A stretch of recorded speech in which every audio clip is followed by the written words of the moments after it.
Today is a sad, horrifying day when remnants of our democracy will begin to be on the chopping block come January 20th. Yet we cannot fool ourselves that we have lived in a democracy, in a country in which voting rights have been scrapped and discarded. And the Democratic Party itself failed to allow a truly democratic process for who would be the candidate for their party, both this year and in 2020. Decade after decade after decade, the Democratic Party has chosen to align itself with the ruling elite, with neoliberal capitalism, and with the military-industrial project.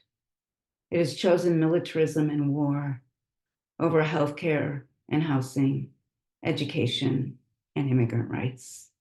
The Democratic Party today is the Republican Party of the past. Make no mistakes about it. Voters have made it clear that they do not want more of the same, and supporting a genocide on top of all of it was perhaps just too much.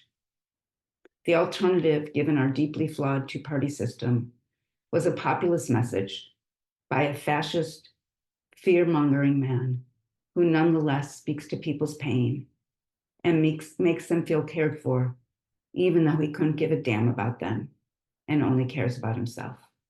That is the power of a charismatic narcissist. They make you feel cared for. They see your pain and use it to their advantage, and they whip up fear and hatred of anyone who challenges them. These next 4 years are going to be extremely challenging. We need to begin today, after we grieve and pick up ourselves, to continue to build and strengthen our progressive alternative movement, and to build a progressive alternative party that speaks to the pain of people who chose to support this fascist dictator.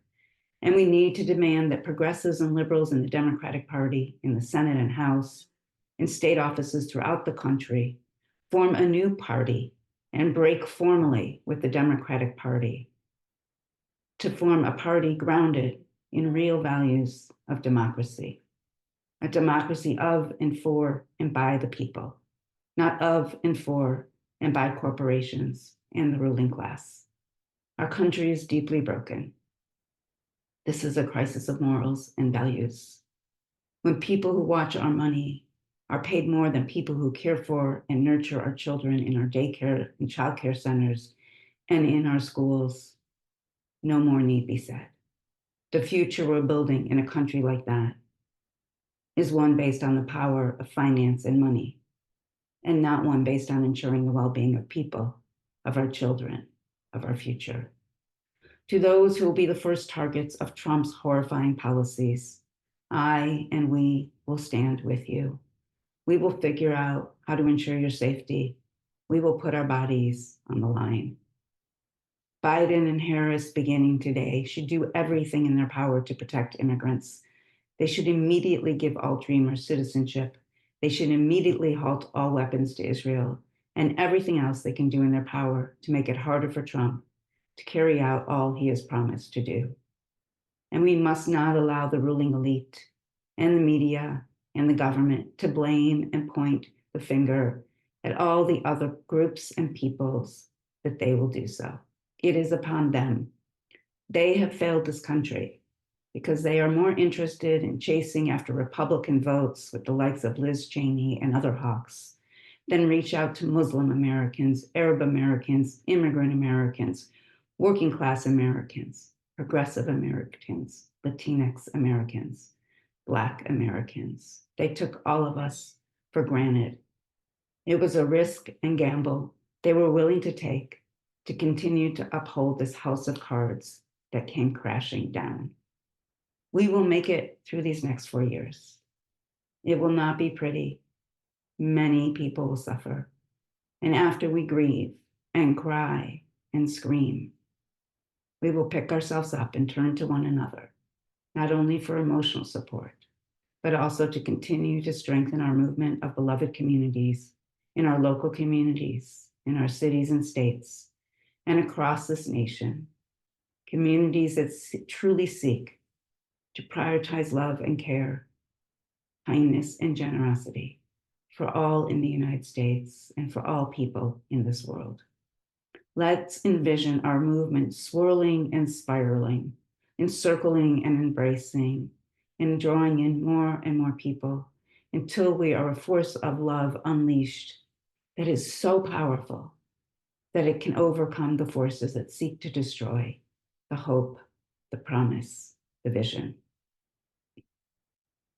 For those of you wanting to be in community, I will open a Zoom room this evening at 6:30 p.m. Pacific time for about an hour or so. I'm also going to hold an extra Shabbat services Saturday morning, and you're welcome to join then as well. We will pray and cry, sing and dance, and study the Parsha Lech Lecha, when God tells Moses to go to yourself, leave your father's home, leave your new community, and forge a new path for a new future for you and your offspring. And Abraham did so. Are we willing to leave behind the past idolatry on which our country was built and forge a new path? How might we do so? Can we take, are we ready to take real responsibility for the injustices of the past and build a future on justice and liberation for all? Being alive is truly miraculous. This is our time. We are all here for a reason. How will we show up and meet this moment? Let's start by being together in a beloved community to nourish ourselves and dream of a future where everyone is nurtured and held in beloved communities. You can register for free and learn more below.